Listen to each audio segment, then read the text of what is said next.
Hello, my little wordlings. Welcome to my channel. This is my third time trying this intro, so I can tell I'm great at this. I talk about books here, and we do book reviews and what we can learn from them and our craft of writing. And these are some books that have inspired me. Yes, got it. Okay, so the first one is called Maybe I'm Amazed by Chris Hawes, and it is a book of short stories that I found for 25 cents at a used bookstore. It is a British book, so it somehow made its way to Canada and into that random used bookstore that doesn't even exist anymore. And it's one of my favorite books. This is the book that made me start writing short stories. He writes from, I'm assuming the gender because of the name Chris, but they write from different perspectives. Each main character is different in some way, but they are able to express their emotions and feel authentic. And it was a great thing for me to find as a younger person. I think I found this probably when I was 14 or 15. This has made it across the country 3 times. And it's one of my books that are still in pretty decent shape, too. So, and it made it across the pond as well. So, highly recommend if you're somehow able to find it. Next one is Lamb by Christopher Moore. I almost started believing in God again because of this book. That is how convincing it is. What I learned from Christopher Moore is how you could insert humor into your book without it being a humor book. And because they like to pigeonhole you, and I understand why publishers and booksellers kind of have to, because when you go into a bookstore, you're looking for a certain thing sometimes. But I wish once in a while there was an area that was just unclassifiable, which I guess is fiction.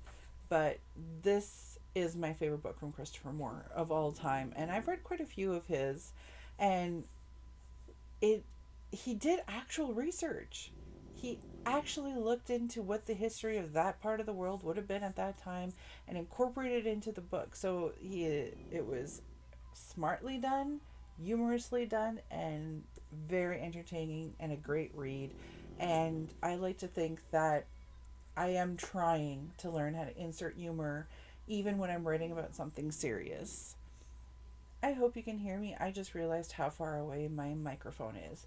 BRB. I'm back.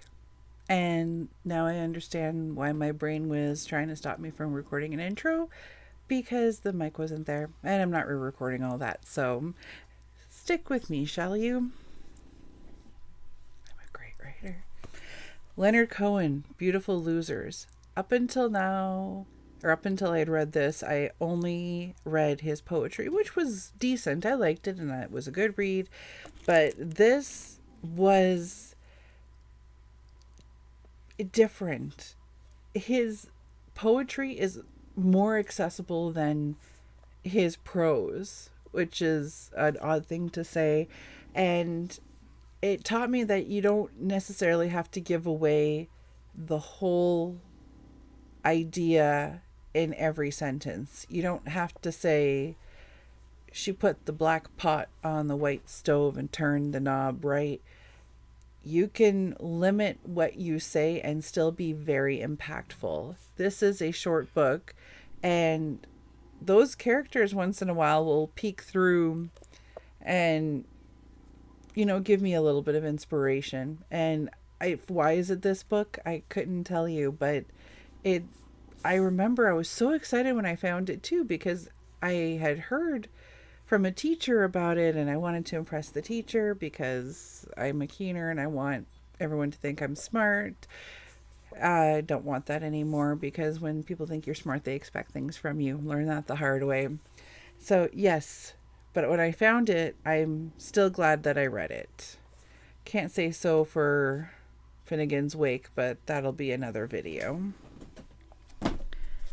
Shane Koichin, Visiting Hours. I believe this was his first book. If not, it was one of his first books.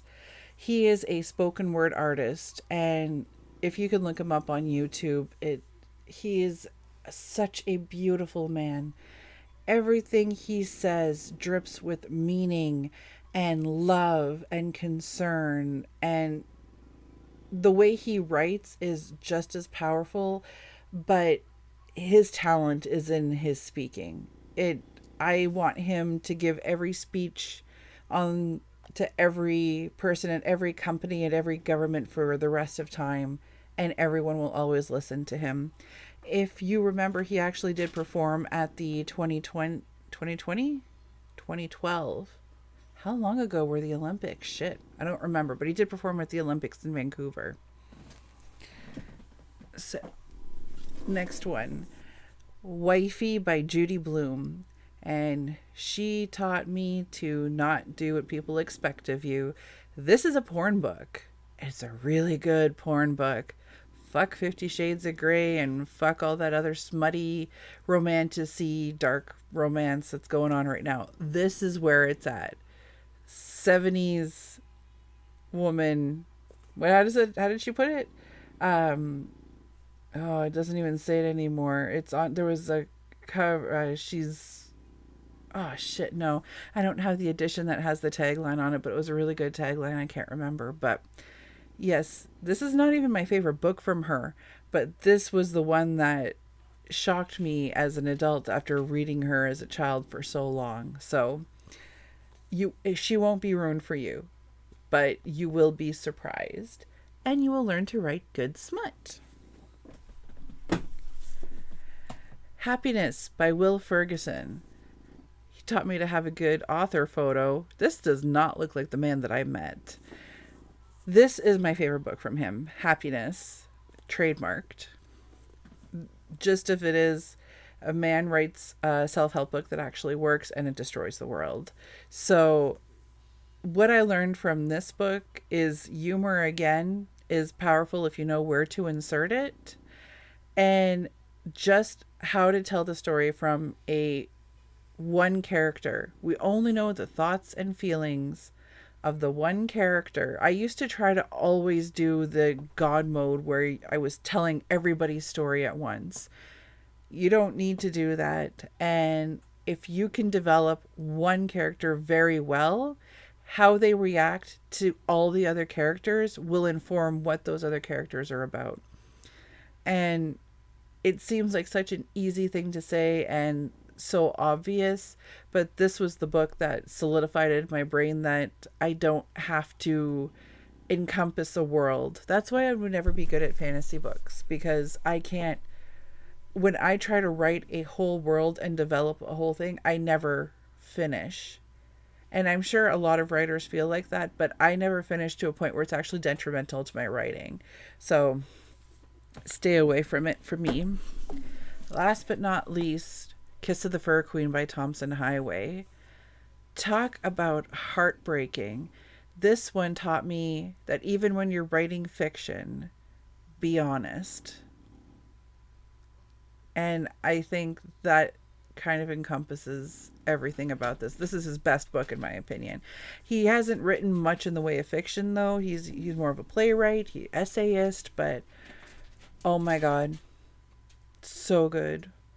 And needs to be mandatory reading in schools. I don't know why we in Canada especially, like, we read British books and American books, and we have so many great Canadian authors that just kind of fall by the wayside because they're not well known until you get to university, and then, you know, this world opens up. I know I talk about my university experience a lot, but I got an English degree and learned about authors and points of view that I never would have known if I wouldn't have done that in my life. I know that everyone says that university turns you into some kind of left-wing freak, and maybe it did, but I am so glad it did. I hope you have a good brain day and you pick up some of these books, and I will talk to you later. Bye-bye.